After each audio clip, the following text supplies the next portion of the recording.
What happens when humans combine biology with technology? This power allows us to recode life itself. We've seen organ farms, artificial wombs for rebuilding populations, robots with biological parts, and genetically altered humans who can heal through touch. This is the world of biotechnology. But what happens to our environment when we engineer life and potentially become an invasive species? What occurs in underground biohacker labs, hidden from regulations? If we bioengineer ourselves, could we evolve into a new species, becoming less human and more alien?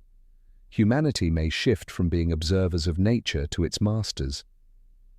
This next phase of evolution begins with bioprinting, 3D printing with living cells called bioinks, printed layer by layer to create biological structures. Bioprinting allows us to breathe life into objects. Basic uses include bioprinted eyeball corneas, hair follicles, and combat wound healing.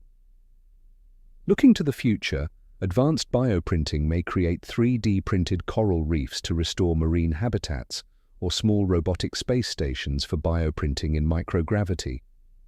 In organ farms, bioprinted organs are manufactured to address donation shortages using a patient's own cells to create miniaturized organs for medical testing.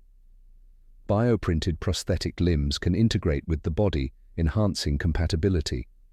Cybernetics experiments involve implanting electronics into bioprinted organs, such as lungs with sensors that filter toxins or bionic eyes with enhanced vision.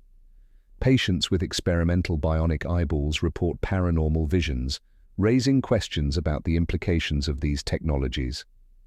In biotechnology, living architecture emerges, where buildings are made from bioengineered materials that self-repair and purify the air.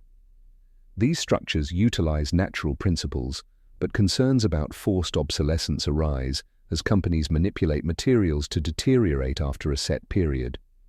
Inside luxury bio-apartments, walls adorned with bio-art showcase living tissue creations. Coastal bio-apartments are protected by living seawalls made from genetically engineered corals and mussels.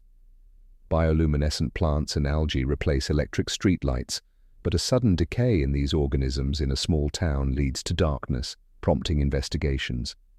In another development, a robotics company creates a robot with bioluminescent skin, tested in museums.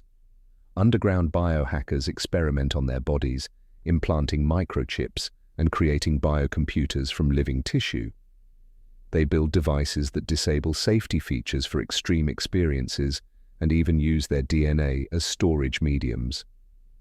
On the black market, biohackers engineer grapes that ferment quickly and create pest-resistant foods. Some develop self-replenishing food containers made from living organisms, while others experiment with cryonics, earning the nickname cryonic punks, and create glowing pets with edited genes.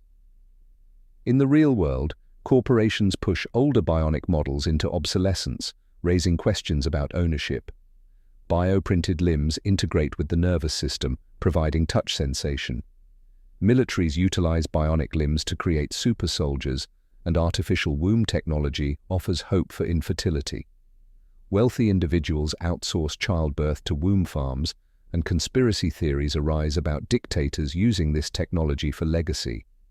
There are experiments with extended gestation to enhance capabilities.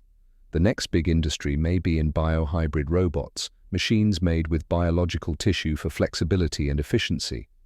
While marketed for environmental monitoring, concerns about ecological impacts and espionage arise. As these advanced biohybrid robots become capable of producing harmful bacteria, they may help humanity survive after a bio-waste catastrophe, scavenging resources and restoring extinct species. These neo-humans, real-life X-Men, represent a new species. Biotechnology represents the intersection of nature's blueprint and human design, marking a new phase in humanity's evolution.